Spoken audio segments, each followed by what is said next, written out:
कैसे हैं आप सब लोग? आई होप आप सब लोग बिल्कुल ठीक होंगे। चलिए शुरू करते हैं आज की क्लास। आज की क्लास वेरी इंपॉर्टेंट है आप सभी के लिए।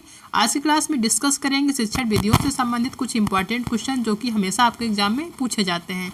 ठीक है, आप सभी को पता है कि आप सभी जो एग्ज़ाम देने जा रहे हैं, सीटेट का एग्ज़ाम देने जा रहे हैं। सीटेट में ज़्यादातर जो आपके क्वेश्चन होते हैं वो आपके बच्चों से संबंधित, क्योंकि जो सीटेट का एग्ज़ाम होता है वो टीचिंग से रिलेटेड एग्ज़ाम है, एलिजिबिलिटी टेस्ट है। तो उसमें जितने क्वेश्चन होते हैं वो जो है विद्यार्थियों ने जो है छोटे बच्चों से संबंधित क्वेश्चन होते हैं।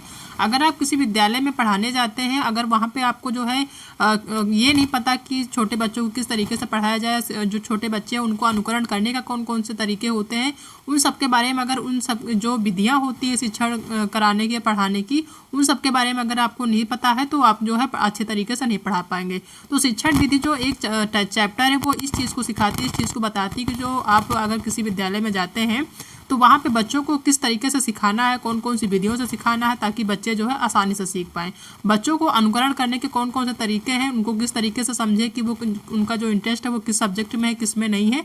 तो वो सारी चीज़ें जो इंक्लूड है वो है आपकी शिक्षण विधियों में संबंधित। ठीक है, तो आज की क्लास में शिक्षण विधियों से संबंधित जो भी इंपॉर्टेंट क्वेश्चन है, क्योंकि हर सीटेट के एग्जाम में शिक्षण विधियों से संबंधित क्वेश्चन आपके कई एग्जाम में पूछे जाते हैं। ठीक है, कई क्वेश्चन ऐसे हैं जो हमेशा पूछे जाते हैं।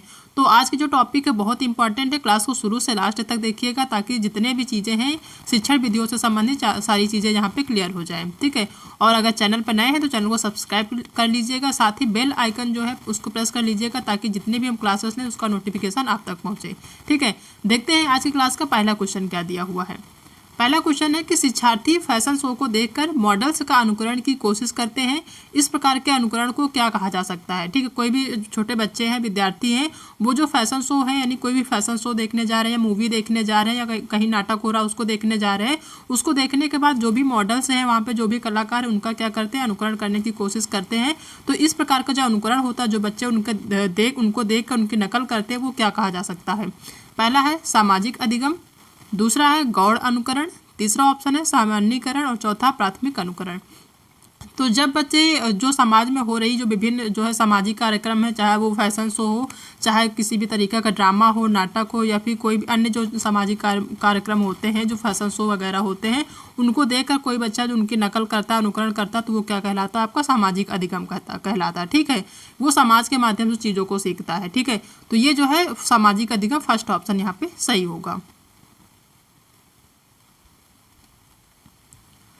नेक्स्ट क्वेश्चन देखते हैं कि निम्न में से अध्यापक द्वारा अपनाई गई कौन सी विधि अधिगम प्रक्रिया में विद्यार्थियों को सक्रिय भूमिका को कम महत्व देती है। हमने कहा ना कि जो ये अधिगम विधि है ये इस चीज़ को सूचित करती है, इस चीज़ को बताती है कि आप बच्चों को किस तरीके से पढ़ाएंगे, कौन कौन सी ऐसी चीज़ें होती हैं जिनको ध्यान में रखना चाहिए ताकि बच्चों को जो पढ़ने में इंटरेस्ट है वो और अधिक बढ़े। ठीक है, और वो जो है विद्यालय आने के लिए प्रेरित रहें और हमेशा क्लास में सक्रिय भूमिका निभाएं। तो इसमें बताना है कि निम्न में से अध्यापक द्वारा अपनाई गई कौन सी ऐसी विधि है जो अधिगम प्रक्रिया में विद्यार्थियों को सक्रिय भूमिका को कम महत्व देती है, अधिक नहीं कम महत्व देती है। ठीक है, किस तरीके से आप विद्यालय में पढ़ाएंगे जिससे जो बच्चे हैं वो सक्रिय नहीं होंगे। ठीक है, वो जो है उनका जो पढ़ने में मन नहीं लगेगा, कहीं कहीं वो बोरियत फील करेंगे। ठीक है, तो कौन सी ऐसी विधि है जिसमें जो है जिस विधि से आपको क्लास में नहीं पढ़ाना है। पहला है व्याख्यान विधि, दूसरा है पूछताछ, तीसरा है चर्चाएं और चौथा खोज या अन्वेषण। तो आप सभी को पता है कि अगर आप क्लास में कोई भी चीज़ पढ़ा रहे हैं, अगर वहाँ पे बच्चों से क्वेश्चन पूछेंगे तो वो बच्चे क्या है, हमेशा एक्टिव रहेंगे। कोई भी चीज़ है डिस्कशंस करेंगे उनके साथ, बच्चों के साथ मिलकर चर्चाएं करेंगे तो भी बच्चे उसमें एक्टिव रहेंगे। अगर किसी भी चीज़ को खोज या अन्वेषण के द्वारा चीज़ों को समझाने की कोशिश करेंगे तो वो भी बच्चे उसमें जो है सक्रिय रहेंगे। लेकिन व्याख्यान विधि से अगर आप बच्चों को सोचें कि किसी भी तरीके से उनको चर्चा बहुत सारे जो है व्याख्यान दें, लेक्चर दें, तो बच्चे उसमें सक्रिय नहीं रहेंगे, वो जो है पढ़ने में उनका जो है ध्यान नहीं रहेगा, बाहर जो है इधर उधर भटकेगा। कोई भी चीज़ है जैसे हम कहीं भी जैसे लेक्चर क्या होता है कि जो बड़े क्लासेस होते हैं वहाँ पे लेक्चर दिए जाते हैं, छोटे क्लास में लेक्चर नहीं दिए जाते। बड़े क्लास में भी अगर कंटिन्यूसली जो है टीचर लेक्चर देता है तो वहाँ भी जो है बच्चे क्या होते हैं, बोरियत फील करते हैं, वो सक्रिय नहीं रहते वहाँ पर। तो हमें प्राइमरी लेवल में व्याख्यान विधि से बच्चों को नहीं पढ़ाना है। ठीक है, इसमें बच्चे जो है सक्रिय भूमिका में नहीं रहेंगे, सक्रिय नहीं रहेंगे, जो है सक्रिय भूमिका को कम महत्व देती है ये जो विधि है व्याख्यान विधि। तो पहला ऑप्शन यहाँ पे सही होगा। नेक्स्ट क्वेश्चन है कि प्रत्यक्ष विधि के संबंध में कौन सा कथन सही है। प्रत्यक्ष विधि यानी डायरेक्ट जो मेथड होता है उसके संबंध में कौन सा कथन सही है। पहला है प्रत्यक्ष विधि का उद्देश्य विद्यार्थियों को दैनिक स्थितियों में भाषा प्रयोग में मदद करना नहीं है। ठीक है, पहला ऑप्शन है। दूसरा है कि प्रत्यक्ष विधि का उद्देश्य विद्यार्थियों को केवल कक्षा में भाषण प्रयोग के लिए मदद देना है, तो केवल है तो ये गलत होगा। ठीक है। तीसरा है कि प्रत्यक्ष विधि का उद्देश्य विद्यार्थियों को दैनिक स्थितियों में भाषा प्रयोग में मदद करना है, बिल्कुल सही। यहाँ पे दिया हुआ कि मदद करना नहीं है, यहाँ अगर नहीं होता तो यही ऑप्शन सही होता, लेकिन यहाँ पे नहीं है इसलिए ये ऑप्शन गलत है। यहाँ ये सही होगा कि प्रत्यक्ष विधि का उद्देश्य जो डायरेक्ट मेथड का उद्देश्य होता है उसका विद्यार्थियों को दैनिक स्थितियों में भाषा प्रयोग में मदद करना है। ठीक है, जो डायरेक्ट मेथड से चीज़ों को सिखाया जाता है, तो इसका थर्ड ऑप्शन यहाँ पे सही होगा। ये ऐसे क्वेश्चन है जो कि एग्जाम में कई बार पूछे गए हैं, तो इनको ध्यान से देखिएगा। ठीक है, इसी टाइप के क्वेश्चन आपके एग्जाम में पूछे जाएंगे। नेक्स्ट क्वेश्चन है कि प्राथमिक कक्षाओं में संकल्प अध्यापन हेतु विषय वस्तु को प्रस्तुत करने का कौन सा क्रम सर्वाधिक उपयुक्त है। ठीक है, प्राथमिक कक्षाओं में संकल्प अध्यापन हेतु विषय वस्तु को प्रस्तुत करने का कौन सा क्रम सबसे अच्छा है या उपयुक्त है। पहला है मूर्त सामग्री या चित्र या संकेत, तीसरा है चित्र संकेत मूर्त सामग्री, चौथा है संकेत मूर्त सामग्री चित्र, और फोर्थ ऑप्शन है संकेत चित्र मूर्त सामग्री। ठीक है, तो प्राथमिक कक्षाओं में किसी भी विषय वस्तु को जो पढ़ाने का जो माध्यम होना चाहिए वो मूर्त होना चाहिए। ठीक है, जो जिन चीज़ों से समझाना चाहिए बच्चों को, जो चीज़ें उनको पता हो उन चीज़ों को जो है उदाहरण लेकर उनको समझाना चाहिए। साथ ही जो है चित्र बनाकर अगर चीज़ों को समझाएंगे तो वो आसानी से समझ पाएंगे। संकेत के माध्यम से अगर भी समझाते हैं तो बच्चे आसानी से सीख सकते हैं। तो फर्स्ट ऑप्शन ही यहाँ पे सही होगा। नेक्स्ट क्वेश्चन है कि विद्यार्थियों में संकल्पनात्मक समझ को सुसाध्य करने हेतु एक अध्यापिका को क्या करना चाहिए। ठीक है, विद्यार्थियों में संकल्पनात्मक समझ को सुसाध्य करने हेतु एक अध्यापिका को या अध्यापक को क्या करना चाहिए। पहला, संकल्पों के वार्तालाप उदाहरण और गैर उदाहरण को सम्मिलित नहीं करना चाहिए। दूसरा कि छात्रों को केवल यंत्रवत रूप से सीखने के लिए प्रोत्साहित करना चाहिए। ठीक है, तीसरा है कि जो प्रस्तुत किया गया है और जो पहले से ज्ञात हो उन दोनों में संबंध स्थापित करने के अवसर प्रदान करने चाहिए। बिल्कुल सही है, बच्चों को समझाने के लिए जो भी प्रस्तुत किया गया, जो पहले से उनको यानी किसी भी चीज़ को समझाने के लिए जो बच्चों को सब उनसे पहले चीज़ें पता है उससे और जो चीज़ें बता रहे हैं उन दोनों में संबंध मिला के जो है चीज़ों को समझाना चाहिए, तब वो समझ पाएंगे। ठीक है, यानी कोई भी चीज़ है अगर हम किसी भी चीज़ को समझा रहे हैं तो उस चीज़ के उदाहरण उन तरीक़ों से समझाएं जो उनको पहले से पता हो। ठीक है, ऐसे उदाहरण का उपयोग करें, प्रयोग करें जो उन्हें पहले से पता हो, जो उनको जो है ज्ञान पहले से हो, तो बच्चे जो है उस चीज़ को रिलेट करके अच्छे से समझ पाते हैं। तो थर्ड ऑप्शन यहाँ पे सही होगा। नेक्स्ट क्वेश्चन है कि भाषा की अध्यापिका वाक्य प्रतिरूपों के दोहराव पर अधिक बल दे रही है बजाय कि उनके अर्थ समझने पर, वह किस विधि का प्रयोग कर रही है। ठीक है, यानी भाषा की एक अध्यापिका है वह वाक्य प्रतिरूपों का दोहराव पर अधिक बल दे रही है। ठीक है, बजाय कि उनके अर्थ समझने पे, यानी जो अर्थ समझने पे जो है वो बहुत ज़्यादा महत्व नहीं दे रही है, वो वाक्य प्रतिरूपों के जो दोहराव उस पर अधिक बल दे रही है। तो वो किस विधि का उपयोग कर रही है बताना है। पहला है व्याकरण अनुवाद विधि। ठीक है, दूसरा श्रव्य भाषिक विधि, तीसरा परिस्थिति के अनुसार उपागम और चौथा संप्रेषणात्मक उपागम। तो जहाँ पे अर्थ को समझने पे वो बल नहीं दे रही है, वो क्या कह रही है, वो वाक्य प्रतिरूपों के दोहराव पर अधिक बल दे रही है। तो वहाँ पे क्या होगा, वहाँ पे होगा श्रव्य भाषिक विधि। सेकेंड ऑप्शन सही होगा। नेक्स्ट क्वेश्चन है कि अध्यापक सैमपट पर लिखता है कि वह पत्र लिखता है, लड़के फुटबॉल खेलते हैं, राम सो रहा है। अब अध्यापक कर्ता एवं क्रिया के संबंध के आधार पर क्रिया के नियम की व्याख्या करता है। अध्यापक के द्वारा व्याकरण पढ़ने की किस विधि का प्रयोग किया जा रहा है। ठीक है, अध्यापक वो ब्लैक बोर्ड पे जो है कुछ सेंटेंस लिखता है, जैसे कि वह पत्र लिखता है, लड़के फुटबॉल खेलते हैं, राम सो रहा है। अब अध्यापक कर्ता एवं क्रिया के संबंध के आधार पर क्रिया के नियम की क्या करता है, व्याख्या करता है। तो अध्यापक के द्वारा व्याकरण पढ़ाने की कौन सी विधि का प्रयोग किया जा रहा है। पहला है आगमन विधि, दूसरा है निगमन विधि, तीसरा है प्रत्यक्ष विधि और चौथा है संरचनात्मक विधि। तो ऐसी विधि जिसमें जो है, अब यहाँ पे क्या कह रहा कि अध्यापक क्या कर रहा है, वह पत्र लिखता है, यानी पत्र लिखता है वह उदाहरण के तौर पे चीज़ों को समझा रहा है। सबसे पहले क्या करता है, वो उदाहरण देता है, उसके बाद वो समझाता है।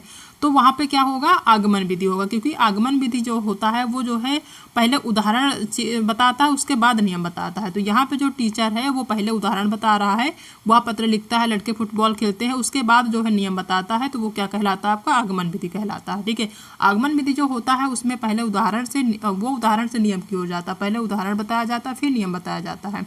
ये मूर्त से अमूर्त की ओर जाती है। ठीक है, पहले प्रत्यक्ष चीज़ें बताई जाती है, फिर प्रमाणिक चीज़ें बताई जाती हैं। ठीक है, या फिर यूँ कह लें कि जो विशिष्ट से जो है सामान्य की ओर, ये जो है आगमन विधि जो होती है वो विशिष्ट से सामान्य की ओर होती है।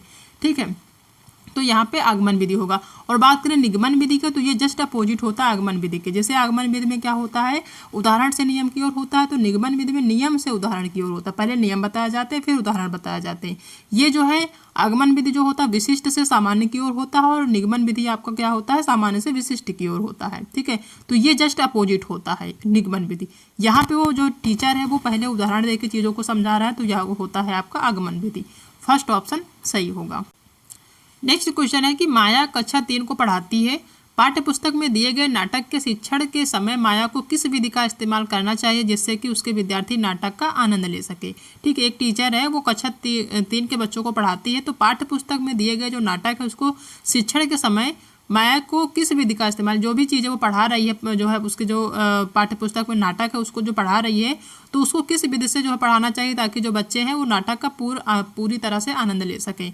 पहला है हस्ताक्षर वाचन, दूसरा है भूमिका निर्वाह, तीसरा है मौन पठन, और चौथा चित्र संयोजन। तो किसी भी चीज़ को अगर प्राथमिक लेवल पे हम चीज़ों को पढ़ाते हैं तो सास और वाचन करेंगे तो ठीक है, समझ में आ जाएगा। लेकिन अगर भूमिका निर्वाह करके चीज़ों को समझाएंगे, यानी कि कोई भी जो है रोल प्ले करके, कोई नाटक के माध्यम से, कहानी के माध्यम से चीज़ों को समझाएंगे तो बच्चे आसानी से सीख पाएंगे, साथ ही वो आनंद भी ले पाएंगे। ठीक है, सास और वाचन में यानी आप खुद बोल रहे हैं, साथ में बच्चे बोल रहे हैं, तो उसमें साथ में उतना आनंद नहीं मिल पाएगा। लेकिन अगर भूमिका निर्वाह के द्वारा चीज़ों को समझाएं, कोई एक कहानी है, ठीक है, जो शिक्षाप्रद कहानी है, उसको अगर आप रोल प्ले करवाते हैं, एक ड्रामा के रूप में जो है रोल प्ले करवा के भूमिका निर्वाह करके सिखाते हैं, तो बच्चे आसानी से सीख पाएंगे, थोड़ा एक्टिव होके, और साथ में आनंद भी ले पाएंगे। तो सेकेंड ऑप्शन यहाँ पे आपका सही होगा। नेक्स्ट क्वेश्चन है कि निम्न में से कौन सा समस्या समाधान की पद्धति का पहला चरण है। ठीक है, पहला ऑप्शन है समस्या को परिभाषित करना, दूसरा है समस्या की पहचान, तीसरा है प्रासंगिक जानकारी की खोज, और चौथा है परिकल्पना का निरूपण। तो इसमें बताना निम्न में से कौन सा समस्या समाधान की पद्धति का पहला चरण, यानी किसी भी समस्या को समाधान करने का जो पहला चरण होता है वो कौन सा होना चाहिए। तो समस्या को परिभाषित करना ये नहीं होता पहला चरण। दूसरा होता है समस्या की पहचान करना, ये पहला चरण होता है, क्योंकि जब तक समस्या की पहचान नहीं करेंगे तब तक हम उसका समाधान नहीं कर पाएंगे। तो सबसे पहला जो चरण होता है वो होता है समस्या की पहचान करना। सबसे पहले ये देखना कि बच्चे की जो समस्या है वो किस चीज़ में है, उसको पहचानने की कोशिश करना कि समस्या है कहाँ पे। ठीक है, तब जो है उसको जो है समाधान कर पाएंगे। तो सेकेंड ऑप्शन सही होगा।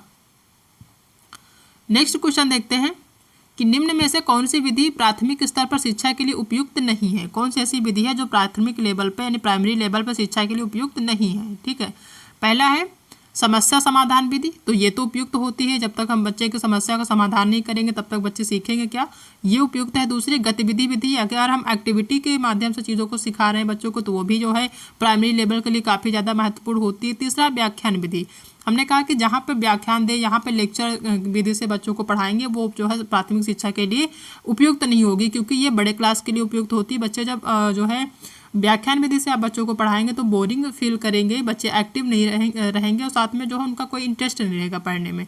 ठीक है, तो व्याख्यान विधि जो है ये शिक्षा के लिए उपयुक्त नहीं है प्राथमिक लेवल के लिए।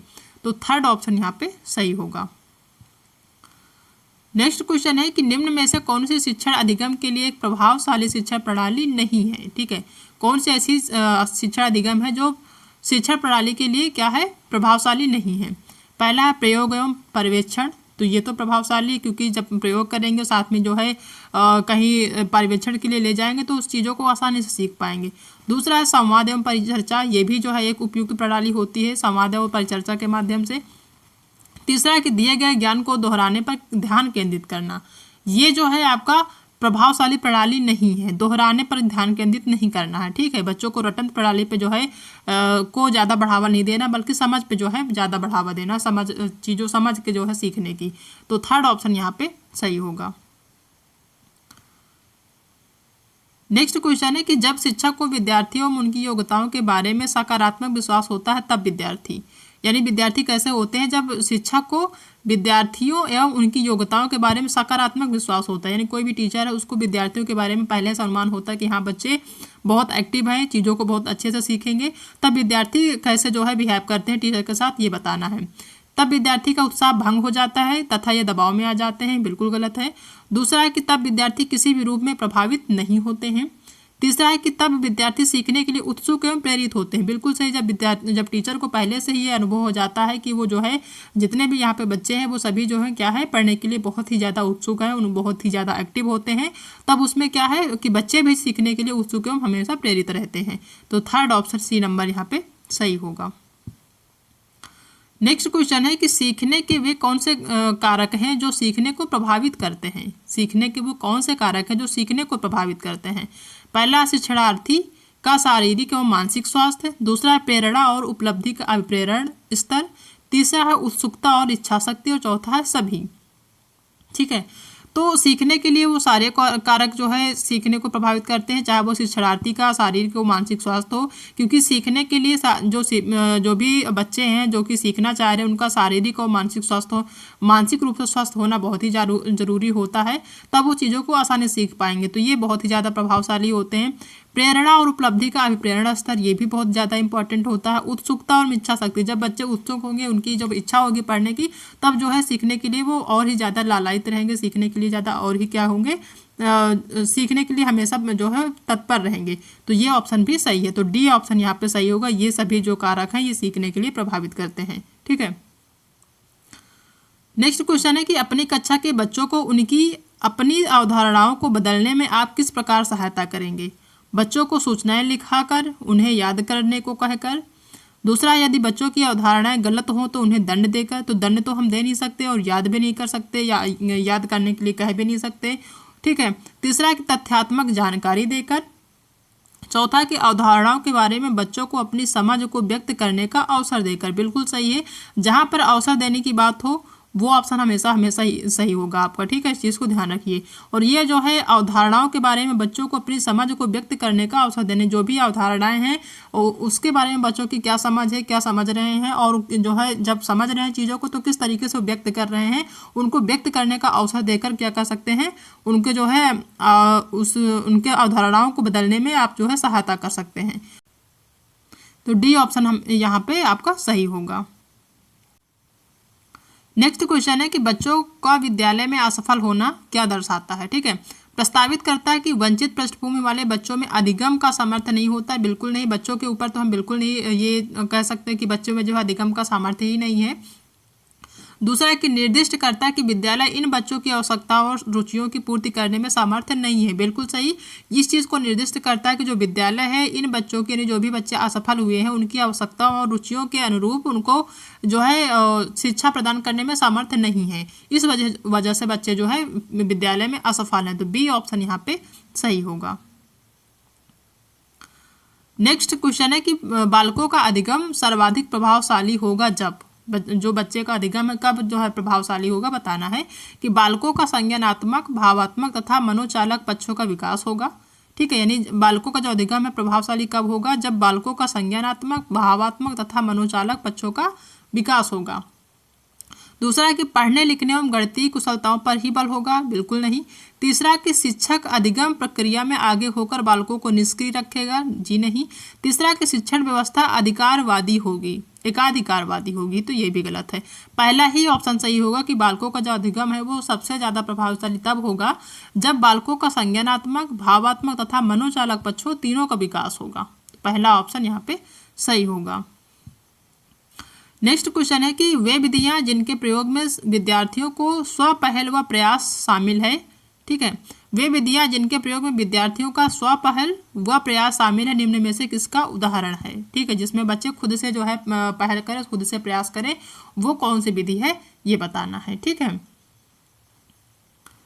पहला ऑप्शन है परंपरागत विधि, दूसरा है अंतर्वैयक्तिक बुद्धि का, तीसरा निगमनात्मक विधि का और चौथा अधिगमकर्ता केंद्रित विधि का। तो क्वेश्चन में साफ साफ दिया हुआ कि वे विधियां जिनके प्रयोग में विद्यार्थियों को स्वपहल, यानी विद्यार्थी खुद से पहल करें, खुद से प्रयास करें, तो वो किसका उदाहरण, तो वो होता है अधिगमकर्ता केंद्रित विधि का, जिसमें बच्चे खुद जो है शामिल हो, खुद से प्रयास करें। ठीक है, क्योंकि अधिगमकर्ता केंद्रित विधि का यही ऑप्शन सही होगा, क्योंकि अधिगमकर्ता का मतलब होता है जो अधिगम कर रहा है, जो सीख रहा है। ठीक है, तो फोर्थ ऑप्शन सही होगा।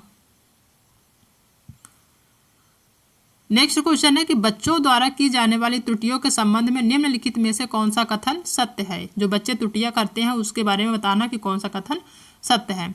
पहला कि एक शिक्षक को प्रत्येक त्रुटि पर ध्यान नहीं देना चाहिए, बिल्कुल नहीं ध्यान देना चाहिए, तो गलत है। दूसरा कि प्रत्येक त्रुटि को सुधारने में बहुत अधिक समय लगेगा तथा एक शिक्षक के लिए थकाने वाला होगा, ये गलत है। तीसरा है कि स्वयं बच्चों द्वारा त्रुटियों को सुधारा जा सकता है, इसलिए शिक्षक को उन्हें तुरंत ही नहीं सुधारना चाहिए, ये ऑप्शन भी गलत है। डी है फोर्थ ऑप्शन कि यदि एक शिक्षक कक्षा कक्ष में सभी बच्चों की त्रुटियों को सुधारने योग्य नहीं है तो यह संकेत करता है कि शिक्षक की व्यवस्था असफल है, बिल्कुल सही है। अगर कोई भी जो है टीचर बच्चे की जो त्रुटियां उसको सुधारने में जो है योग्य नहीं, सुधार नहीं सकता, तो इस चीज़ को संकेत करता है कि जो शिक्षक है वो शिक्षा की व्यवस्था में जो है असफल, शिक्षक उस योग्य नहीं है जब बच्चे की त्रुटियों को सुधार ही नहीं पा रहा। तो ये ऑप्शन आपका सही होगा, फोर्थ ऑप्शन। नेक्स्ट क्वेश्चन है कि अपने चिंतन में अवधारणात्मक परिवर्तन लाने हेतु शिक्षार्थियों को सक्षम बनाने के लिए शिक्षक को क्या करना चाहिए?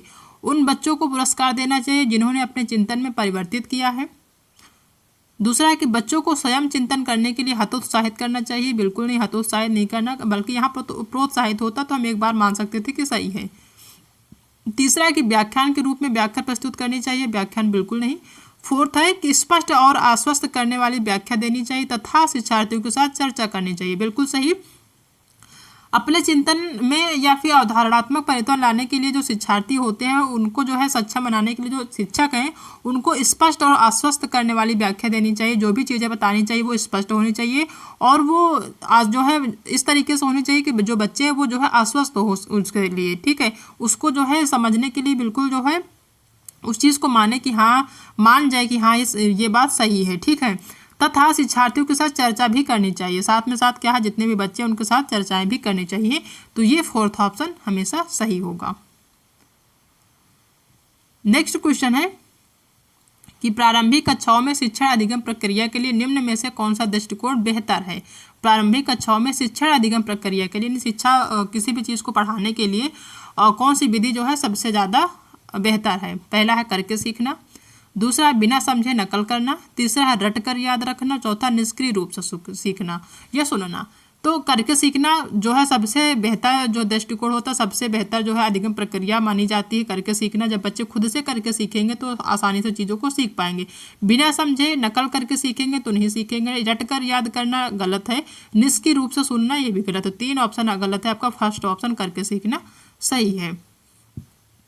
नेक्स्ट क्वेश्चन है कि एक शिक्षक को ऐसी गतिविधियों की रूपरेखा तैयार करनी चाहिए जो बढ़ावा दे। जो एक टीचर होते हैं उनको किस तरीके की गतिविधियों को जो है की रूपरेखा तैयार करना चाहिए जो कि बढ़ावा दे? निराशा को, मात्र रटन को, अभिसारी उत्तर को या फिर अपसारी सोच को। तो उस तरीकों को बढ़ावा देना चाहिए जो हो आपका अब जो है अपसारी सोच को बढ़ावा देनी चाहिए। यानी जो भी शिक्षक है उनको इस तरीके से एक्टिविटी कराना चाहिए ताकि जो है जो बच्चे हैं वो उनके अंदर अपसारी सोच की जो है बढ़ावा मिले, ठीक है। तो थर्ड या ऑप्शन यहाँ पे सही होगा। नेक्स्ट क्वेश्चन है कि अर्थपूर्ण अधिगम को सुसाध्य करने के लिए एक शिक्षिका को क्या करना चाहिए? ठीक है, अर्थपूर्ण अधिगम को सुसाध्य करने के लिए एक शिक्षिका को, एक टीचर को क्या करना चाहिए? विषय वस्तु को रटने पर बढ़ावा देना चाहिए, बिल्कुल नहीं।